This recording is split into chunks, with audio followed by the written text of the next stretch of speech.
노벨 경제학상 수상자인 데니얼 카너먼은 지난 2010년 돈과 행복의 상관관계를 꾸준하게 연구한 결과 매우 흥미로운 연구 결과를 발표했습니다. 그러니까 미국 기준으로 볼 때 연수익이 2만 달러에서 3만 달러로 많아지면 그 만족도와 행복도가 엄청나게 늘어났고, 또 3만 달러에서 4만 달러로, 그리고 5만 달러에서 6만 달러로 높아지면서도 만족도와 행복도 모두 늘어났지만, 매우 신기하게도 연수익이 7만 5천 달러가 넘어가게 되자 더 많은 돈을 버는 것으로부터 얻어지던 행복도의 증가가 수익이 높아질수록 눈에 띄게 줄어들었는데, 그러니까 연 20만 달러를 버는 사람과 30만 달러를 버는 사람 사이에서, 그리고 100만 달러와 500만 달러를 버는 사람들 사이에서도 그 행복도에 있어 차이가 거의 없었을 정도로, 이 돈에 있어서도 우리가 보통 대학교 경제 수업 첫 학기 때 배우는 그 한계 효용 체감의 법칙이 뚜렷하게 나타나는 것을 보여주었습니다. 돈이 많으면 좋다는 건 초등학생도 아는 아주 당연한 이야기입니다. 그런데 여기서 함정은,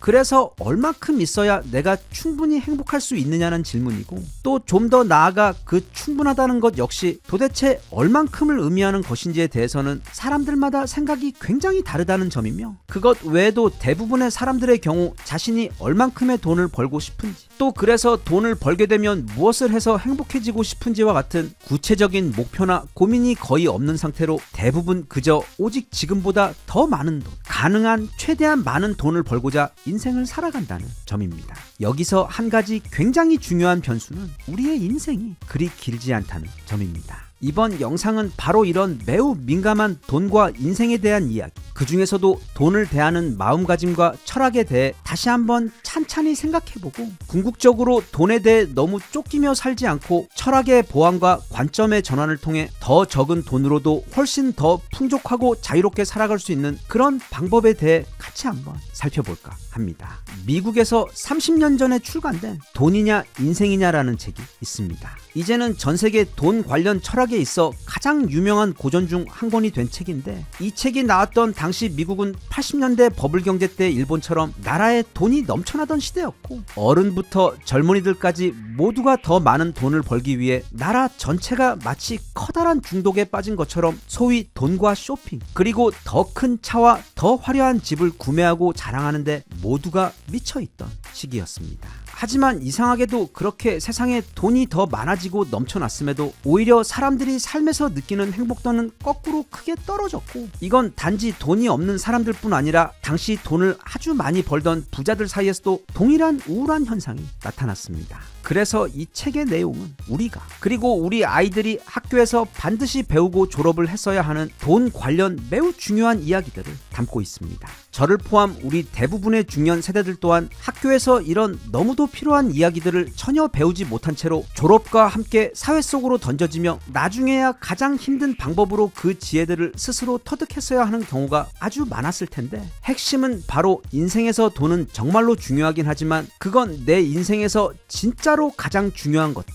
즉 나의 가족, 나의 자유와 정신적 편안함과 같은 그런 가치들과 잘 밸런스를 맞춰서 충분한 정도만을 추구해야지, 내 모든 시간과 정신, 그리고 건강까지 갈아 넣으면서 죽을 때까지 오직 더 많은 돈을 벌기 위해 밤낮으로 일하고 또 고민하며 불행하게 살다가 인생 마지막에 가서야 그 모든 게 어딘가 좀 잘못됐다는 걸 뒤늦게 깨닫는 경우가 적지 않기 때문입니다. 그렇기 때문에 어떻게 하면 더 나은 투자를 할 수 있는지와 같은 그런 경제서들도 물론 현실적으로 너무도 유용하고 중요한 공부이긴 하지만, 그런 노력들과 함께 그래서 도대체 나는 무엇을 위해서 지금 돈을 벌고 있고, 또 얼마나 벌고 그것으로 무엇을 하면 내가 충분히 행복할 수 있을까라는 철학적 질문을 스스로 해줄 수 있도록 해주는 이런 책들 역시 함께 읽어주면 더 완전하고 행복한 경제생활을 할 수 있다고 생각합니다. 이 책에서는 정말로 도움이 많이 되는 이야기들과 또 구체적인 사례들도 많이 제공하지만, 일단 이 영상에서는 그 핵심 주제들에 대해서만 소개를 해보자면, 가장 중요한 것은 바로 경제적 독립입니다.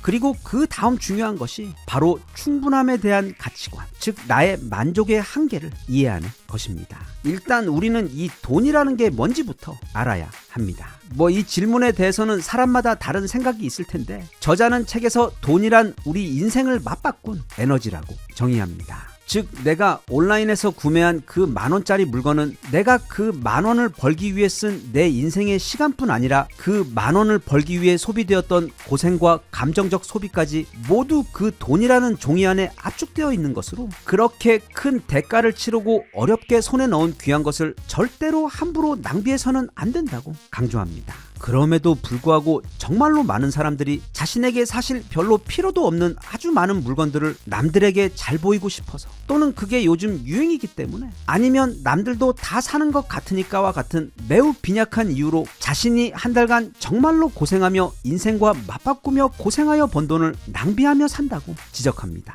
그래서 그는 자발적 소박함을 추천합니다. 즉 더 경제적으로 더 풍요로운 삶을 살기 위해 추가로 부업을 시작해 통장 잔고를 늘리는 것이 아닌, 지금 세고 있는 돈을 현명하게 관리해서 내 인생 그 생명 에너지의 주권을 되찾는 것이라고 설명하며 그 방법으로 소박한 삶을 추천하는 것입니다. 그리고 그렇게 하기 위해서 책에서는 9가지 구체적인 방법을 제안하고 있는데, 요약하자면 지금까지 내가 어떻게 소비를 해왔고 과연 그 소비들이 내 행복에 정말로 도움이 되었는지를 스스로 진지하게 생각해보는 시간을 가진 다음, 이후부터는 보다 의식 있는 소비를 하면서, 즉 그 소비가 정말로 나의 행복에 건강한 도움이 되고 있는가를 생각을 해가면서 돈을 써서 결과적으로 낭비되는 돈은 줄이고 또 각각의 소비로부터 얻어지는 만족도와 행복도는 높이는 의식이 있는 새로운 소비 방식을 제안하는 것입니다. 이 책에서 다루고 있는 또 한 가지 중요한 주제는 바로 도대체 얼만큼이면 충분하냐는 질문입니다.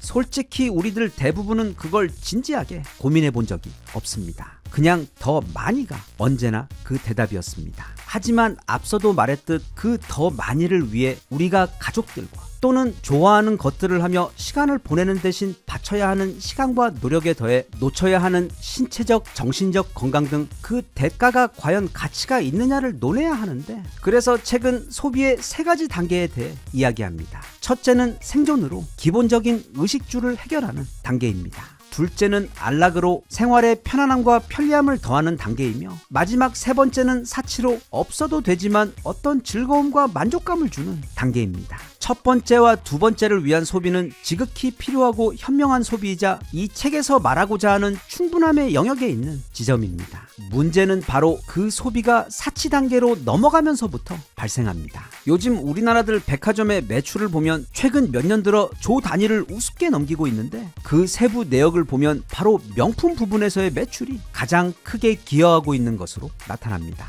또 요즘에는 초딩들도 가지고 있는 그 스마트폰 역시 마치 매년 새로운 옷을 사는 것처럼 아이폰 16, 17 아니면 갤럭시 23, 24 등 매년 새로 나오는 스마트폰들이 엄청나게 팔리고 있습니다. 이런 현상은 단지 우리나라뿐 아니라 지금 전 세계가 모두 다 똑같이 그렇습니다. 그런데 앞서 본 생존과 안락의 단계에 있는 소비들은 그게 우리 삶의 만족도와 행복에 직접적으로 크게 기여를 하는 반면에, 이 사치는 대부분 마케팅의 결과입니다. 요즘만 그런 건 아니지만 마케팅은 우리에게 당장 필요도 없는 것들을 마치 지금 안 사면 큰일 나는 것처럼 설득해서 결국 사람들로 하여금 엄청난 양의 명품들과 시계들, 그리고 보석과 비싼 고급 승용차들을 매년 신기록을 갈아치울 정도로 더 많이 팔리게 만드는 데 있어 이제는 그 기술이 거의 완성 단계에 와 있을 정도로 강력한 힘을 발휘하는데, 문제는 자신에게 이 돈이나 소비 관련 어떤 가치관과 기준이 명확하게 잡혀있지 않은 경우에는 그런 마케팅이나 사회 분위기에 굉장히 쉽게 휩쓸려 자신도 모르게 과소비를 하기 마련이고,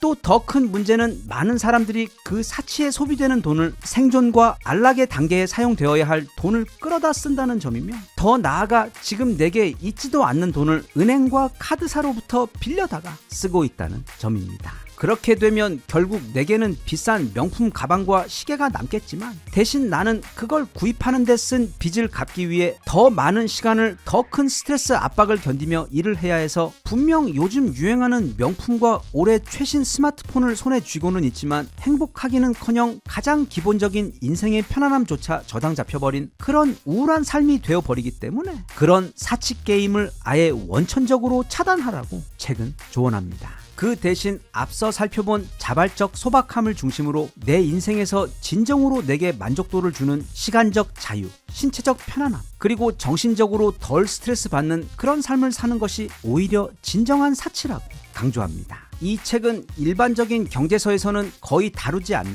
그러나 사실 경제 관련 가장 먼저 다루어야 할 너무도 귀한 이야기들을 다루고 있기 때문에, 또 그래서 출간된 지 30년이 지난 지금도 전 세계 독자들에 의해 읽혀지고 있는 이 분야의 고전 명저이기 때문에 분명 세상에는 우리보다 훨씬 덜 가졌음에도 더 풍요롭고 행복하게 사는 사람들이 많이 있음을 깨닫고, 그래서 우리들도 더 많은 물건과 소비를 추구하기보다는 지혜롭게 실속을 챙겨 더 적게 소비하며 나의 인생의 에너지를 바꾸며 손에 쥔 그 귀한 돈을 좀 더 내게 실제로 유익하고 더 가치 있는 곳에 우리가 사용할 수 있도록 해주는 돈과 소비 관련 귀한 철학적 이야기를 알려주고 있기 때문에, 물론 우리 같은 성인들에게도 큰 도움이 되겠지만 그것 외에도 우리가 읽은 다음 우리 아이들에게 오늘날 학교에서 해주지 못한 가장 귀한 수업을 함께 저녁을 먹으며, 또는 가끔 마트에 함께 나가서, 아니면 아이들이 분명 재작년에 새 폰 사줬는데 갑자기 또 올해 나온 신형 스마트폰으로 바꿔달라는 때를 쓰며 그런 말 같지도 않은 소리를 하게 되면, 그때 아이들이 먹기 좋은 크기로 작게 잘라 차근차근 가르쳐 주기에도 너무도 좋은 책이라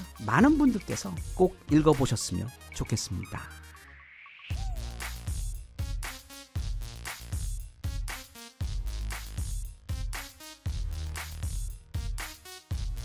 Even if you tried, you wouldn't understand it. Maybe something's missing inside of you. Just a bit of sugar to that horrid bitter. Maybe you taste different. 정말 요즘 우리나라에 뭔가 엄청난 기운이 들어온 게 확실한 것 같습니다. 불과 작년에 우리 국립중앙박물관이 5위에 오른 것을 축하하며 영상을 올렸고, 또 몇 개월 있다가 이제 4위가 되었다는 믿기 힘든 소식도 영상으로 만들어 올렸었는데, 2026년 1월 기준 이제 우리 국립중앙박물관은 프랑스 루브르와 바티칸 박물관에 이어 전 세계 박물관 3위까지 올라서 버렸습니다. 유물이라는 것은 객관적인 점수를 매길 수가 없는 것이고, 또 어느 박물관이 단지 더 많은 유물을 전시하고 있다고 해서 그렇게 기계적으로 점수를 매길 수가 없기 때문에, 보통 이런 경우 해당 국가의 박물관을 방문한 방문객의 숫자로 순위를 매깁니다. 그래서 작년 12월 31일까지 집계된 것이 프랑스 루브르가 약 873만 명, 바티칸 박물관이 약 682만 명으로 각각 1위와 2위를 했고, 우리 국립중앙박물관이 바티칸에 고작 30만 명 모자른 650만 명을 기록하며 3위를 한 것입니다. 보통 사람들이 외국에 여행을 가게 되면 물론 그것에 유명한 휴양지나 해변 같은 데를 가기도 하지만 대부분 박물관을 한 번쯤은 들리곤 합니다. 다시 말하면 관광객이 많은 나라는 그만큼 박물관 방문객 수가 보장되는 상황으로, 그렇게 보면 프랑스는 언제나 전 세계 관광객 수 부동의 1위 국가이고, 이탈리아 또한 3위에서 5위 사이를 왔다 갔다 하는 관광 대국입니다. 물론 유럽 대부분 국가들이 그렇긴 하지만 이탈리아 같은 경우는 자체적으로 뛰어난 관광 유물과 관광지가 많아 찾아오는 사람들이 끊이질 않는데, 한편 우리나라는 최근 들어 방문객이 많이 늘었다고는 해도 대략 전 세계 20위권에 있을 정도로 같은 아시아권에서도 그리 관광객이 많이 찾는 나라는 아닙니다. 그렇기 때문에 지금 급발진하며 순위가 오르고 있고, 이번에는 아예 세계 3위권까지 올라버린 우리 국립중앙박물관이 대단한 것입니다. 게다가 또 우리 국립중앙박물관은 이게 작물관인지 박물관인지 헷갈릴 정도로 거의 다 이집트 등 외국에서 맘대로 가져와 잔뜩 전시를 해놓은 프랑스나 영국의 박물관들과는 다르게 거의 99% 오로지 한국의 문화재와 유물들만 전시해놓은 박물관이라는 것. 또 일본의 경우 그 나라의 국보 1호인 목조 미륵 방가상을 비롯해 대부분의 국보와 대표 문화재들이 다 우리 한국의 것들이고, 또 중국의 경우 안타깝게도 지난 문화 대혁명 때 자기들 손으로 거의 다 부수고 태워버려 이제 남아있는 게 거의 없어. 우리나라처럼 순수 자기 나라 문화들로만 이렇게 잘 보존되어 있는 곳은 그리 많지 않습니다. 그게 우리 국립중앙박물관이 정말 자랑스럽고 특별한 이유입니다. 그런데 이런 국립중앙박물관의 성공의 배경을 단지 BTS나 캐대언의 인기 때문이라고 하기엔 국립중앙박물관의 콘텐츠가 너무 좋습니다. 다녀와 보신 분들은 잘 아시겠지만 그렇게 크지도 작지도 않은 박물관 건물 안에 정말로 짜임새 있게 지루할 틈이 없이 우리나라의 과거와 현재를 모두 조명할 수 있도록 굉장히 센스 있게 콘텐츠를 기획해 놓은 것에 더해 이제는 너무 소개를 많이 해서 마치 내가 부처가 된 것 같은 우리나라의 최고 보물인 방가 사유상을 모셔놓은 마치 꿈속을 걸어다니는 것처럼 만들어 놓은 몽환적 대표적인 방인 바로 사유의 방처럼 같은 유물이라도 그걸 어떻게 기획하고 보여주느냐에 따라 경험의 가치가 완전히 달라질 수 있다는 걸 국립중앙박물관은 반복해서 보여주고 있습니다. 참고로 그 방 제목마저 너무도 멋진 이 사유의 방은 평소 사유를 잘 하지 않으시는 분들이라도 나중에 시간이 되시면 꼭 한번 방문해 보시길 정말 강력하게 추천하는 곳입니다. 일단 입구부터 뭔가 비밀 사원에 들어가는 것처럼 마음이 차분해지는데, 그렇게 작은 동굴 같은 어두운 통로, 하지만 지붕에는 마치 별이 떠 있는 것 같은 작은 별들이 촘촘히 박혀 빛나고 있는 길을 따라 들어가면 이내 감각을 압도하는 엄청나게 커다란 방이 나오는데, 대신 조명이 어두워서 굉장히 편안한 느낌이 듭니다. 그리고 여백이 한가득한 그 방의 끝에 보면 신비한 자태로 앉아 계신 두 분의 부처님, 즉 방가 사유상들이 우리 시선보다 조금 더 높은 곳에 앉아 관람객들을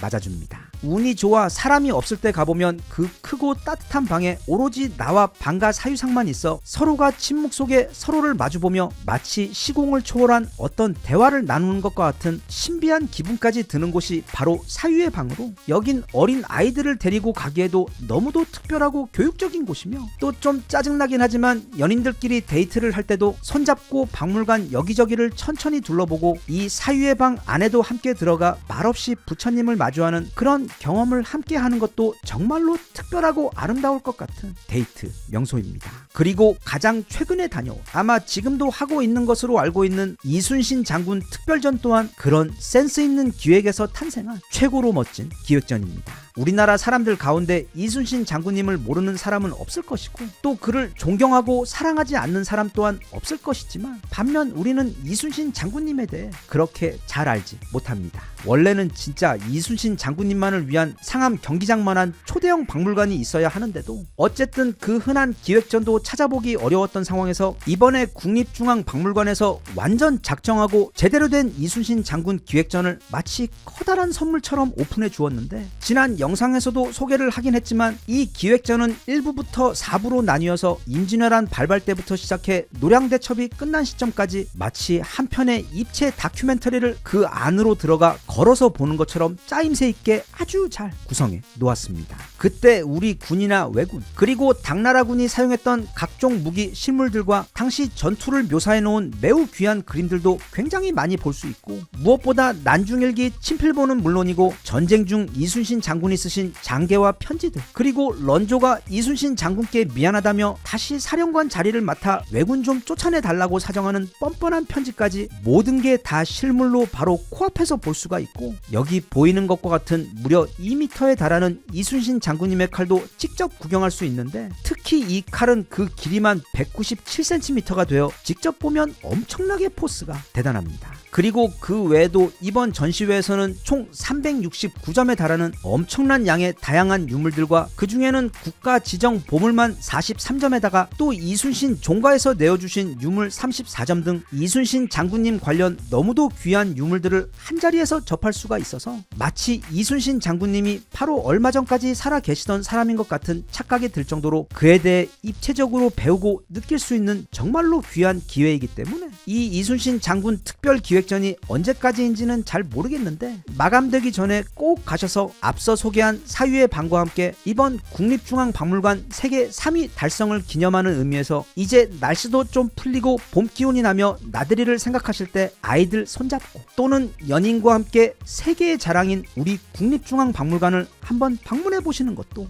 좋을 것 같습니다.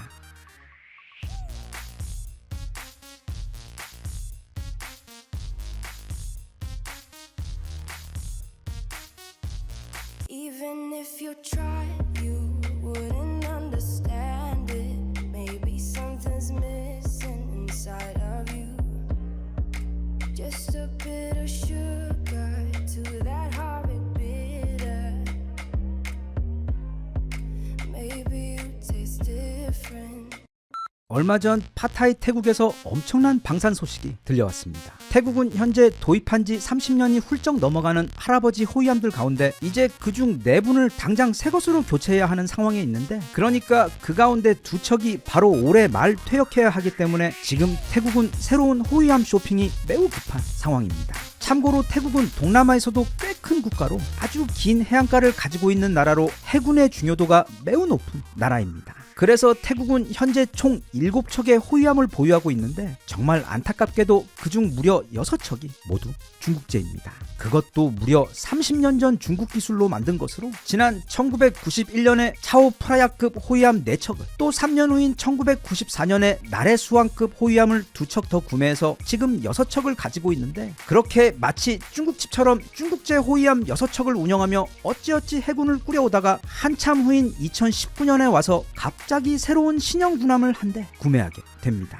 그게 바로 우리 대한민국 하나오션의 최신형 스텔스 전함인 푸미폰 아둔 야대급 호위함으로 이때 태국은 갑자기 레드불에다 불닭소스를 넣어 끓인 뜨거운 똠양꿍을 원샷 드링킹한 것처럼 한국산 호위함의 말도 안 되는 성능과 완성도에 정말 깜짝 놀라게 됩니다. 그렇게 막 긴 잠에서 깨어나자마자 눈에다 물파스를 바른 것처럼 완전히 새로운 레벨의 해군 무기 세상에 눈을 뜨게 된 태국은 이때부터 아예 해군의 모든 호위함을 전부 다 이 한국산 호위함으로 바꾸기 위한 야심찬 계획을 세우게 됩니다. 그리고 그렇게 열심히 저금하며 5년을 기다린 끝에 이제 드디어 태국은 한국 호위함을 그것도 무려 4대나 패키지로 구매하기 위해 최근 동네에 있는 한화 호위함 딜러에 와서 시운전도 해보고 또 옵션도 고르고 딜러 할인도 함께 알아보며 충분히 고민을 한 끝에 이제 드디어 캐피탈 신용 승인만을 남겨두고 지난번 2019년에 구매한 그 호위함보다 훨씬 더 성능이 발전하고 강력해진 우리 한화오션의 최신형 호위함을 인도받기 위해 지금 구매 결정 마지막 단계만을 남겨놓고 있는 상황입니다. 참고로 지금 태국이 구매하기 위해 대기하고 있는 한화오션의 호위함은 그 덩치가 무려 4,000톤급이나 되는 거대한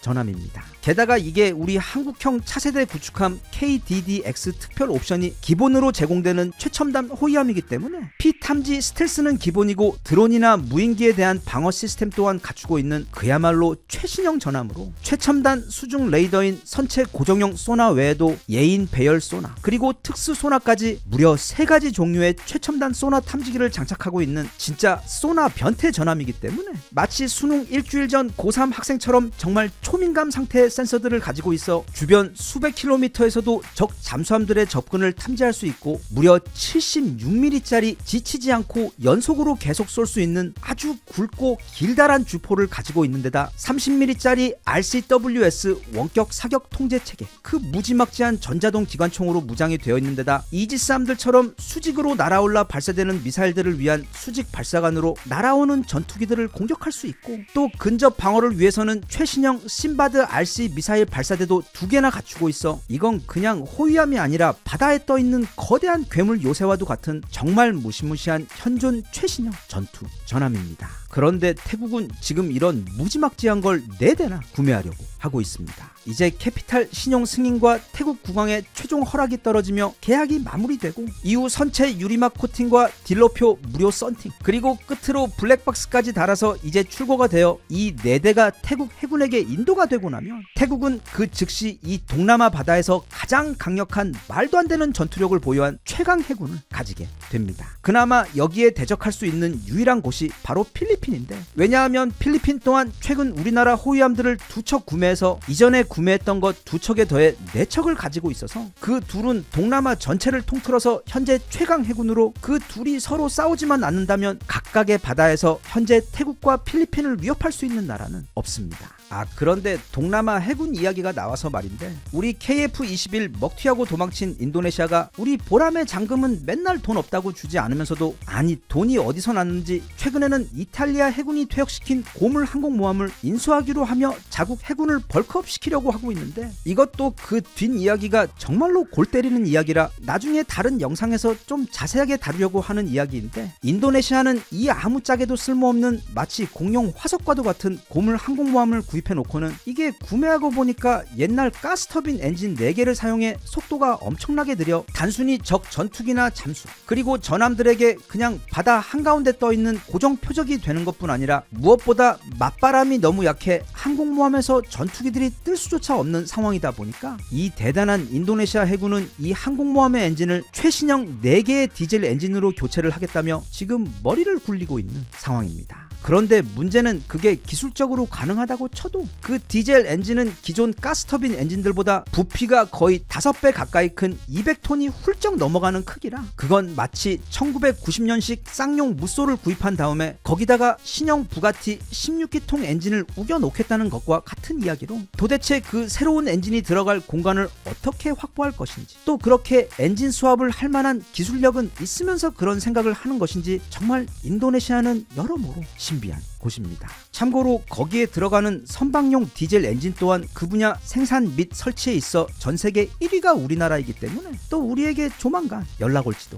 모르겠습니다. 다시 우리 똠양꿍 태국 이야기로 돌아가서 태국이 이렇게 우리 무기를 대량으로 구매하려고 하는 건 물론 지난 2019년에 구매한 기존 호위함의 만족도가 너무 높아서 그런 것도 있지만 그리고 물론 그렇게 우리 물건 일단 한번 써본 다음에는 완전히 반해 계속 추가 구매를 하게 되는 것이 중동, 유럽, 동남아 할 것 없이 대한민국 무기 수출의 가장 일반적인 형태이긴 하지만 태국은 사실 최근에 한국 무기를 사용해서 전쟁에서 압도적 승리를 거둔 적이 있습니다. 바로 캄보디아와의 전쟁입니다. 사실 그 전쟁은 해군이나 육군은커녕 전투기조차 한 대도 없는 캄보디아가 태국에게 전쟁을 걸어온 것 그 자체가 세계 8대 미스테리일 정도로 너무도 어이없는 일방적인 결과가 이미 예견되어 있던 그런 전쟁이었지만 어쨌든 당시 태국은 F-16 전투기들을 출격시켜 거기서 한국에게 최근 구매한 정밀 미사일 즉 KGGB GPS 정밀 유도 폭탄을 실전에서 최초로 사용한 적이 있었는데 이 한국 KGGB 미사일은 폭탄 쟁겨두기 중증 환자 우리 한국이 예전에 너무 많은 폭탄을 창고에다 쟁겨 놓은 후 이제 세월이 너무 흘러 그 구식 폭탄들의 용도가 없어져 버리자 이 머리 좋은 한국인들은 마치 폭탄에다 갓을 씌우듯 날개와 내비게이션이 달린 정밀 GPS 유도 조끼를 입혀 처치 곤란이었던 그 엄청난 양의 구식 폭탄들이 이제는 모두 GPS 장치로 정밀하게 표적 공격을 할 수 있는 최첨단 스마트 폭탄으로 재탄생해줄 수 있도록 해준 것으로 말하자면 슬기로운 우리 한국 엄마들이 명절 때 남은 나물과 반찬들을 커다란 바가지에 넣고 고추장과 참기름을 조금 섞어 쓱쓱 비벼 끝내주는 비빔밥을 만들어 그 귀한 요리들을 낭비 없이 지혜롭게 재활용해 주신 것과 같은 정말 최고로 천재적인 발명품이었습니다. 아무튼 태국군은 그 KGGB 폭탄들을 사용해 하늘에서 발사해 지상 곳곳에 숨어있던 캄보디아의 군사시설들과 또 수상한 카지노 등 범죄 조직의 거점들을 모두 다 완벽하게 정밀 타격해서 한 방에 쓸어버렸고 그러자 캄보디아는 너무도 무서워 그 공격이 있자마자 채 하루 만에 태국에게 빨리 평화 협상을 하자며 꼬리를 내린 사건으로 이때의 경험 때문에 태국은 한국 무기에 대한 엄청난 자신감을 가지게 된 것으로 지금 태국에서는 우리 호위함들은 물론이고 해군 무기 전부와 또 조만간 증강이 필요한 육군과 공군 무기들에 더해 집에 있는 그릇들과 자목까지도 모두 다 한국 무기들로 깔맞춤하려는 이유입니다. 이미 유럽에서 벌어지고 있는 그 코리안 벨트 현상이 지금 동남아시아에서도 빠른 속도로 진행되고 있는 것 같습니다. 부디 태국과의 이번 계약이 잘 마무리되어 우리 호위함들이 태국의 해군을 동남아 최강으로 무장시켜 줄 수 있기를 바라며 인도네시아가 지금 하려고 하는 아마도 미국에게도 어려운 전 세계 최강의 항공모함 개조 기술력이 필요한 그 멋진 도전도 절대 끝까지 포기하지 말고 500년이 걸리더라도 꼭 성공할 수 있기를 바랍니다.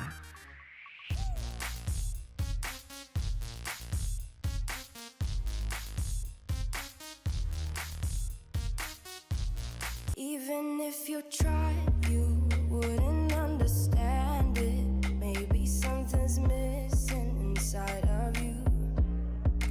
Just a bit of sugar to that horrid bitter.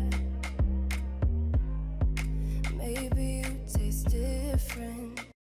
이게 딱히 놀랍거나 새로운 소식은 아니긴 한데 최근 굉장히 흥미롭고 기분이 좋은 해외 조사 결과가 있어 여기 짧게 살펴볼까 합니다. 2026년 현재 한국에 대한 세계인들의 호감도가 역대 최고 수준을 갱신하고 있습니다. 다시 말하면 지금은 과거에 비해 그 어느 때보다 전 세계인들이 한국을 좋아하고 있다는 뜻입니다. 전 세계 26개국의 만 16세 이상 13,000명을 대상으로 국가 이미지에 대한 온라인 조사를 조사를 실시한 결과 현재 한국에 대한 세계인들의 호감도가 무려 82.3%로 이 조사를 시작한 이후 역대 최고치를 달성한 것으로 발표되었습니다. 그런데 여기서 정말로 재밌는 사실이 한국에 대해 가장 높은 수준의 호감도를 보인 국가들이 1위 94.8%로 아랍에미레이트였고 또 2위는 94% 이집트로 특히 중동 국가들로부터 한국의 호감도가 지금 최고점을 찍고 있는 것으로 나타났습니다. 진짜 감사합니다. K9. 그 외 필리핀도 무려 91.4%를 기록하며 3위에 올랐고 튀르키예 또한 매우 높은 90.2%를 기록하며 4위에 올랐으며 타국에 대해 결코 후하지 않은 것으로 유명한 영국 역시 무려 87%를 기록하며 상위권에 올라 있습니다.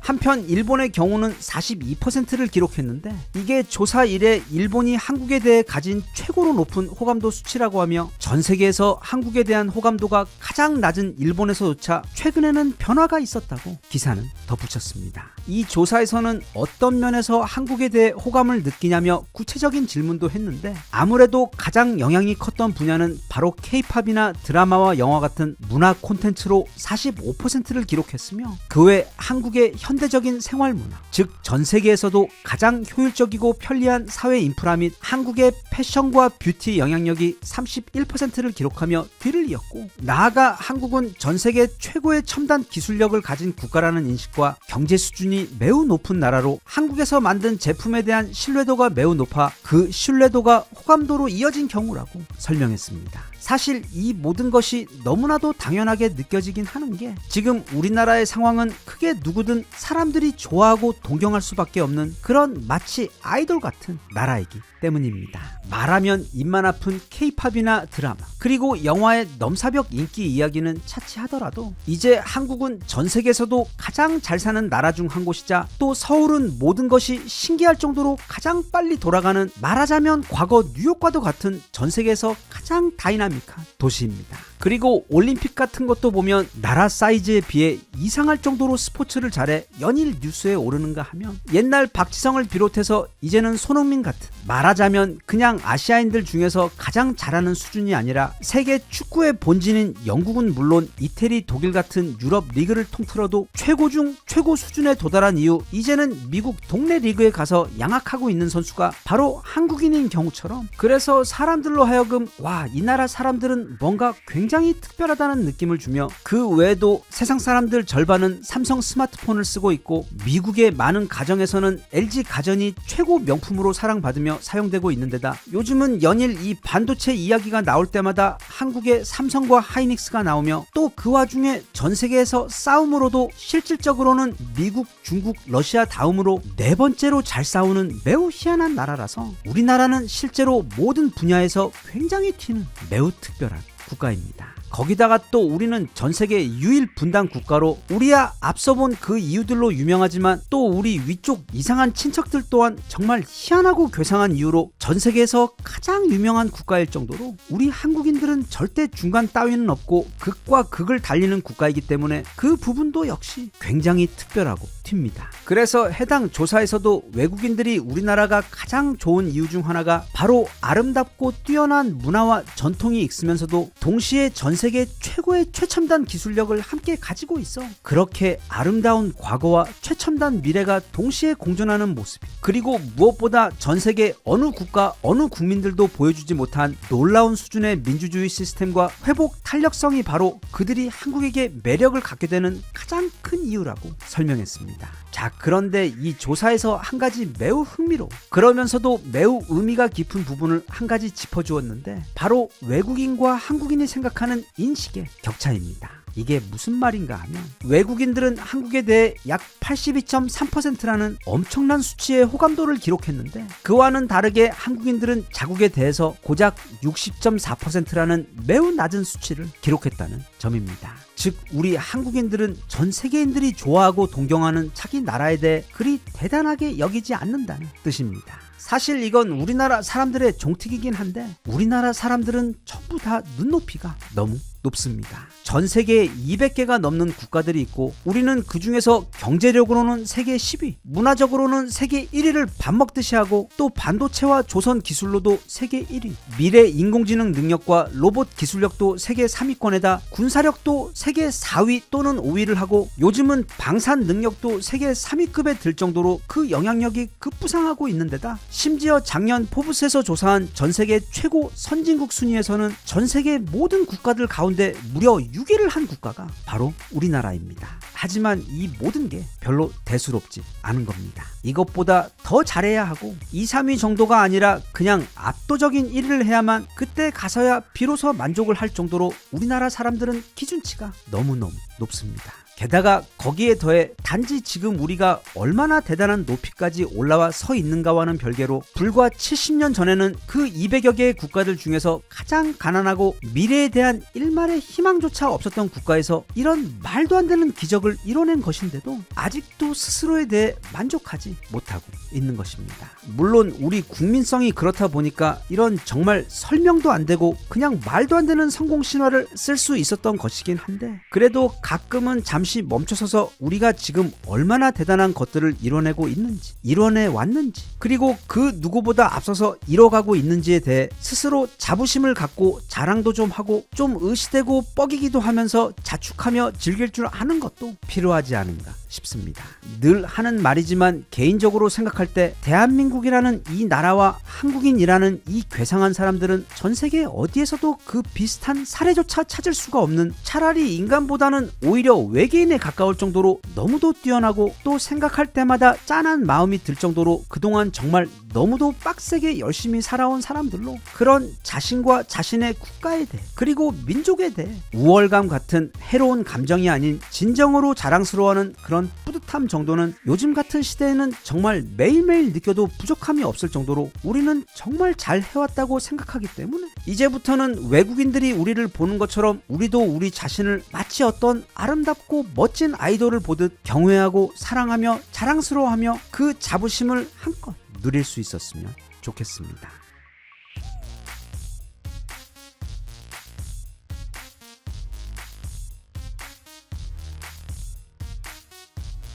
Even if you tried, you wouldn't understand it. Maybe something's missing inside of you. Just a bit of sugar to that horrid bitter. Maybe you taste different. 지금 다들 맛있는 김치 부침개와 해물파전, 동그랑땡과 떡국 드시며 그리고 영악한 조카들에게 좌우로 정신없이 삥을 뜯기시며 즐거운 설 연휴 다들 잘 보내고 계실 텐데 이건 어디까지나 개인적으로 그렇게 생각하는 거지만 우리는 모두 이 대한민국이라고 불리는 전 세계 육지 면적의 고작 0.07%밖에 되지 않는 엄청나게 작은 땅, 그것도 전 세계 인구의 고작 0.6%를 조금 넘는 수준의 약 5천만의 인구로 이루어진 매우 독특한 이 나라에 함께 살고 있는데 제가 볼 땐 우리나라는 세상에서 가장 살기 좋은 곳인 것을 넘어 가장 멋있고 또 가장 특별한 국가이자 민족입니다. 이건 그냥 듣기 좋은 말로 어차피 내가 사는 나라니까 하는 소리가 아니라 실제로 그렇게 생각하며 만약 내가 다른 나라 사람이라면 우리나라 그리고 우리나라에 살고 있는 사람들이 정말 굉장히 많이 부러울 것 같습니다. 그래서 그런 우리나라가 가진 보물들에 대해 5가지만 짧게 추려 한번 살펴볼까 합니다. 먼저 5위부터 시작해 올라가 보자면 5위는 바로 우리나라의 말도 안 되는 인프라입니다. 정말 아주 가끔 한 100년에 한 번씩 짧게 외국에 나가볼 기회가 있는데 그런데 나갈 때마다 물론 그 나라의 멋진 유적들이나 그림 같은 바닷가 같은 게 굉장히 근사하다고 느껴지긴 하지만 거기서 시간을 보낸 지 불과 며칠만 지나면 빨리 집에 가고 싶어집니다. 원래가 집돌이기 때문에 그런 것도 있고 또 나를 슬프게 만드는 키 크고 잘생긴 코쟁이 아저씨들이나 금발의 예쁜 아가씨들이 너무 무섭기도 해서 그렇긴 하지만 일단 외국은 다 그게 뭐든 다 너무 느리고 불편합니다. 그건 유럽이 아니라 동남아시아 국가를 가도 그 느낌과 형태가 조금 다를 뿐 모두 마찬가지입니다. 진짜 이 세상에서 우리나라처럼 편리한 곳이 없습니다. 마치 이곳은 편리함과 효율성에 있어 어떤 강박증이 있는 중증 환자들만 모여 사는 거대한 병원처럼 말하면 입만 아픈 우리 교통은 뭐 말할 것도 없고 아마 전 세계 모든 주거지 중 편리함에 있어서는 당연히 최고일 것이 분명한 대한민국의 아파트들 전 세계에서 가장 먼저 디지털화가 이루어져 오프라인보다 온라인 속 세상이 더욱 활발한 한국의 온라인 인프라. 아마 온라인 속 활동만 따지자면 우리나라는 전 세계에서 지금 러시아랑 알래스카에다 아프리카까지 다 합한 것 정도의 거대한 영토를 누리고 있는 그런 나라일 겁니다. 그리고 그게 뭐든 필요한 건 온라인으로 주문하면 하루도 아닌 거의 반나절 만에 현관 앞에 도착해 있고, 그리고 아무도 그걸 탐내거나 훔쳐가지 않고, 아니면 그냥 밖에 직접 나가 뭘 사려고 해도 동네마다 편의점부터 대형 마트까지, 아니면 아파서 병원에 가려고 해도 이보다 더 편할 수 없는 생활 인프라를 갖추고 있는 곳인데, 그런데 이런 것들보다 더 중요한 것이 바로 안전과 치안입니다. 우리나라는 도둑 걱정이 없는 매우 드문 나라이자 젊은 여성이 그게 저녁이든 새벽이든 상관없이 혼자 어디든 걱정 없이 다닐 수 있는 현 시점 전 세계 거의 유일한 나라인데, 이런 압도적 치안은 단지 사회 인프라가 좋은 것뿐 아니라 그 나라 사람들의 민도를 보여주는 가장 기본적인 척도이기 때문에 개인적으로 매우 큰 자부심을 가지고 있는 우리나라의 자랑거리입니다. 4위는 바로 김치입니다. 우리 인간은 공짜 또는 돈을 적게 들어 누리는 것들, 아니면 매일 누리고 있는 것들에 대해서는 그걸 당연하게 생각해 별로 고맙게 생각하지 않는데, 김치는 집에서도 매일 먹고 또 식당에 가도 그냥 공짜로 주기 때문에 그리 대수롭지 않게 생각할 수도 있는데, 우리 맛 좋은 김치는 어떤 음식을 먹을 때도 잘 어울리며 동시에 건강을 지켜주는 약 기능까지 하는 이 지구상 최고의 음식입니다. 그리고 우리나라에는 그런 게 300종류가 넘게 있습니다. 그리고 이 김치와 함께 우리나라는 된장을 비롯해 각종 장류와 무침, 절임, 볶음, 그리고 쌈 등 중국과 함께 전 세계에서 음식 문화가 가장 발달한 매우 드문 국가입니다. 이 음식 문화는 일종의 과학과도 같은 분야이고, 또 오랜 세월을 걸쳐 그 나라의 국민들의 생활을 토대로 아주 천천히 구체화되고 발달되는 분야인데, 그래서 잘 생각해보면 세상의 최고 선진국이라고 하는 국가들 중에 보면 음식 문화가 놀라울 정도로 발달되지 못한 국가들이 의외로 굉장히 많습니다. 먹을 게 많고 또 자기들도 엄청나게 많이 먹으며, 그게 골뱅이나 미나리처럼 다른 나라 사람들은 절대로 먹지 않는 이상한 음식들조차도 귀엽고 엄청나게 맛있는 건강한 음식으로 만들어 먹을 줄 아는 사람들이 모여 사는 곳이 바로 우리나라이기 때문에, 그 대장 김치를 중심으로 우리나라에는 너무도 맛있는 우리 먹거리가 엄청나게 다양하고 풍요롭다는 점은 정말로 커다란 축복입니다. 3위는 드디어 우리 이순신 장군님입니다. 이순신 장군에 대해서는 여기서 딱히 따로 설명할 필요가 없기는 한데, 그냥 생각해보면 우리 인류사를 통틀어서 이런 인물이 없습니다. 그냥 신화 또는 만화에서 툭 튀어나온 그런 말도 안 되는 설정과 기록을 가진, 그야말로 이 지구 역사 전체를 훑어봐도 그 비슷한 인물조차 찾을 수가 없는 그야말로 신입니다. 일단 당시 임진왜란이 터졌을 때를 생각해보면 우리 런조는 그 누구보다 먼저 번개 같은 발을 사용해 가장 먼저 북쪽으로 튀어버린 것에 더해 이순신 장군이 자기보다 더 인기를 얻게 될까봐 사사건건 그를 괴롭힌 것을 넘어 나중에는 아예 전쟁 중인 이순신 장군을 불러들여 고문하여 그를 죽음 직전까지 가도록 만들어 놓고는, 또 다시 전세가 위급해지니까 정말 양심도 없이 그에게 긴 편지를 보내며 제발 한 번만 살려달라고 사정했던 그런 런조의 맘먹는 수준의 해악이었던 당시 동북아 최고의 장수였던 하지메 사토루 역시, 그는 이순신 장군이 평생을 걸쳐 모아놓은 160척의 판옥선과 잘 훈련된 약 1만 5천 명의 조선 정예 수군을 그 한심했던 7천량 전투 한 방에 싹 다 수장시켜버린 인물로 임진왜란 내내 런조와 함께 우리 이순신의 발목을 잡았던 원흉입니다. 하지만 우리 이순신 장군은 앞서 말한 런조의 린치 때문에 망가진 몸으로 고작 12척의 판옥선을 가지고 총 330척, 그 중에서 전투에 나선 133척의 왜군들을 상대로 명량에서 대승을 거두면서 우리나라를 그 사악하고 끔찍한 외놈들로부터 구해내 오늘날 우리가 나카무라가 아닌 아름다운 한국 이름을 가지고 한국어를 쓰며 우동과 닭광 대신 쌀과 김치를 먹으며 살 수 있도록 해주신 진짜 우리나라 국민들 모두의 귀인이자 신이 바로 이순신 장군님입니다. 그 명량 외에도 한산도 대첩과 노량 대첩 등 그의 신화 같은 전쟁 활약은 이미 국민들 모두가 다 아는 이야기고, 또 그가 승리한 그 26전의 전투들이 모두 얼마나 말도 안 되는 마치 영화 같은 장면들이었는지, 그리고 그렇게 왜군들을 보이는 족족 수장시켜 버리면서도 우리 조선의 수군들의 피해는 거의 없었는지와 같은 그런 이야기들은 아마 앞으로도 두고 과거 우리나라에 그런 엄청난 사람이 존재했었다는 사실, 또 우리 모두가 그런 사람 사람의 후회라는 것이며, 그래서 언제나 우리 모두에게 거대한 자부심이 되어주는 동시에 앞으로 우리 앞에 어떤 어려움이 찾아온다고 해도 이순신 장군님이 명랑에서 보여준 바로 그 기적을 떠올리며 우리도 그처럼 그게 얼마나 불가능하고 무서운 어려움이라고 한들 반드시 이겨낼 수 있는 저력이 되어줄 것이라고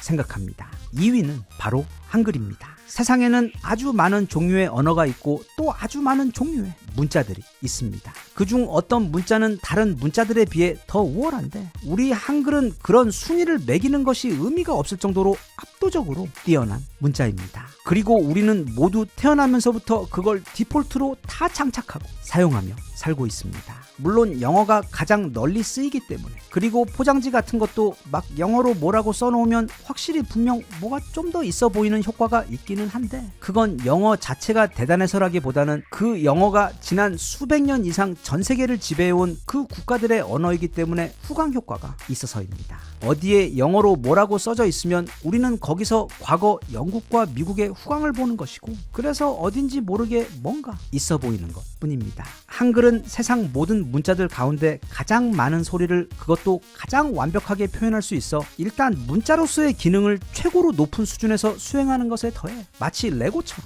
말하자면 3D로 입체적으로 최소한의 자음과 모음을 사용해서 착착 완성해 만들 수 있는 정말 최고의 천재가 아니라면 절대로 만들 수 없는 극한의 효율을 가진 인류 최고의 발명품입니다. 게다가 우리 한글은 너무 예쁩니다. 우리나라는 예로부터 사람들이 너무 욕심이 많아서 음식을 만들더라도 그 맛은 당연한 것이고 건강도 절대 놓치지 않는 것에 더해 심지어 미적 완성도까지 함께 고려해 음식을 만들어 왔고, 다른 모든 사물들 역시 기능과 함께 아름다움을 절대로 놓치지 않고 개발을 해왔는데, 이 한글 역시 컴퓨터로 글을 쓰다 보면 마치 자석이 붙은 듯 이게 글자의 받침이 착착 갖다 붙으며 한 덩어리씩 예쁘게 완성이 되는 것이 세상 그 어떤 문자보다 너무도 신기하고 아름답게 보입니다. 게다가 이 한글은 이게 우리 세종대왕께서 궁예를 하시어 먼 미래 디지털 세상까지 다 내다보고 그렇게 하신 것인지는 모르겠는데, 우리 한글은 마치 디지털 시대를 위해 맞춤으로 제작한 것처럼 그 편리함과 효율성에 있어 가장 완벽한 미래 문자입니다. 그래서 우리가 지난 2000년도 초기에 전 세계에서 가장 빠르게 디지털 국가로 정말 순식간에 도약할 수 있었던 것도 우리 한글의 도움이 절대적이었다고 생각합니다. 끝으로 1위는 바로 우리나라 사람들의 국민성입니다. 일단 우리나라 사람들이 전 세계에서 가장 IQ가 높다는 점이나, 또는 너와 나 우리 빼고 대부분의 남자들이 너무도 훤칠하고 잘생겼으며 또 여자들 역시 가장 예쁘고 아름답다는 것과 같은 이야기들은 이게 너무 우리 자랑하는 것 같아 조금 얄미우니까 차치하고, 대신 천사와 악마가 한 몸에 갇혀 있다고도 불리며 전 세계에서 가장 승질머리가 급해 단순히 느린 것을 참지 못하는 게 아니라 사회의 모든 부분들이 그냥 최고로 효율적으로 돌아가야만 직성이 풀리며, 또 비행기 타서도 다들 착륙을 하기 10분 전이 되면 누가 말도 안 했는데 마치 초등학교 때부터 그렇게 교육을 받은 것처럼 다들 모두 짐을 정리하고 플라스틱 쟁반도 착 위로 올린 후 입국 카드까지 완벽하게 작성해서 손에 쥔 채로 안전벨트 매고 모두가 얌전히 착륙을 기다리고 있어 전 세계 항공사 승무원들이 가장 신기해하고 좋아한다는 그런 좋은 쪽으로 급하고 효율적인 국민성 덕에 우리는 전 세계에서도 가장 빠른 속도로 최빈국에서 개발도상국으로, 그리고 전 세계 최초이자 유일하게 개발도상국에서 선진국 그룹에 합류할 수 있었는데, 그런 것 외에도 우리나라 국민성 가운데 가장 귀한 것은 바로 회복성입니다. 영어로는 리질리언스라고 부르는 인간이 가진 가장 강력한 능력이 그것입니다. 우리 인간 개인의 삶도 그리고 세상 만사도 만만한 게 없습니다. 언제나 어려움이 닥쳐오고 종종 생각지도 못한 사건과 실패 때문에 모든 게 무너지는 일이 허다하게 벌어집니다. 그런데 어떤 사람들은 모든 걸 다 잃고 삶이 완전히 무너진 상황에서도 툴툴 털고 일어나 다시금 삶을 일으키기 시작하며 종종 이전보다 더 높은 성공까지 자신의 삶을 이끌어갑니다. 반대로 어떤 사람들은 그냥 한 번의 실패만 경험해도 그것이 마지막이 돼요. 그 사건이나 실패로부터 다시는 일어서거나 회복하지 못하고 그렇게 무기력하게 생을 마감합니다. 그건 국가도 마찬가지입니다. 이 세상이라는 곳은 얇은 비단천으로 살짝 덮어놓기만 한, 그러나 그 속은 예전이나 지금이나 야만 그 자체인 너무도 무서운 곳이어서 이 세상에 사연 없는 국가나 민족은 없습니다. 하지만 많은 국가들이 한번 커다란 사건을 겪게 되어 나라가 무너지고 나면, 또는 공격을 받게 되면 그냥 거기서 좀 저항하다가 상대가 너무 강하면 이내 포기하고 자신의 역사, 민족, 정체성 이 모든 것들을 포기하고 내어주는 경우가 많습니다. 그 외에도 나라 경제가 주저앉게 되면 그 이후에 다시는 일어서지 못하는 경우도 너무나도 많은데 그리고 우리나라 사람들은 이게 어떻게 보면 좀 변태 같은 게 어찌된 게 상황이 힘들어지고 어려움이 극에 달할수록 마치 이순신 장군님이 그랬던 것처럼 어디에서부터인가 신비로운 힘을 끌어가지고 와서는 그야말로 엄청난 괴력을 내버립니다. 그리고 결국에는 그 어려움을 모두 이겨내버리고 결국 이전보다 더 높은 곳으로 기어코 다시 올라가 버립니다. 이건 지난 5천년간 단 하루도 편할 날이 없었기 때문에 우리 DNA에 학습된 것인지 아니면 원래부터 우리 민족이 좀 별종이라 그런 건지는 잘 모르겠는데 중요한 건 이 지구 역사에서 보면 과거 우리가 중국과 거란 등 거대한 적들과 싸워 말도 안 되는 확률을 뚫고 결국에는 이겨온 수많은 사례들이나 아니면 근대에 와서 한국 전쟁이나 IMF 등과 같은 아니면 태안 기름 유출 사건과 같은 어려운 상황이나 사건들을 결국에는 단순히 이겨낸 것뿐만 아니라 그것도 가장 빠른 시간에 가장 놀라운 방식으로 모두가 그 위험 앞에 차돌처럼 똘똘 뭉쳐 단결해서 이겨낸 역사를 보면 그것도 그런 모습을 변함없이 반복적으로 보여준 경우는 전 세계 어디를 봐도 그런 사례가 아예 없습니다. 그 회복성이야말로 다른 수많은 우리의 강점들 가운데 우리가 여전히 우리로 남아있게 만든 저력이자 또 우리가 너무도 감사하게도 오늘날 전 세계에서도 가장 잘 살고 가장 강력한 선진국 가운데 한 곳이 된 이유이며 그래서 앞으로 우리에게 어떤 어려움이 있더라도 늘 그래왔듯 그 모든 어려움을 결국에는 잘 이겨낼 것이라는 확신을 가질 수 있어 그게 개인의 삶이든 아니면 국가 차원의 서사든 간에 우리는 항상 결국에는 모두 다 잘 될 수밖에 무려 5천년 동안 우리 안에 축적되어 온 가장 강력한 힘이라고 생각합니다. 여기 함께 살펴본 그 5가지 모두 사실 우리 모두 그냥 너무도 당연하게 여기고 있던 그래서 딱히 평소 고마움 같은 건 느끼지 못했던 그런 것들일 수도 있는데 사실 잘 생각해보면 이 모든 것은 분명 엄청난 축복이고 특혜이며 또 우리가 한국에서 태어나 한국인으로 살고 있기 때문에 태어나면서부터 누리고 있는 정말로 귀한 축복들이기 때문에 한 번쯤 그 익숙한 축복들에 대해 다시금 생각해 볼 수 있었으면 하며 모쪼록 우리 모두 올 한 해에도 어려움이 있다면 분명히 다 잘 될 것이라는 믿음으로 잘 헤쳐나가고 또 좋은 행운의 기회가 있다면 그건 역시 꼭 잘 잡아 그렇게 우리 모두 올 한 해에도 항상 건강하고 모두들 복 많이 받으시길 기원합니다.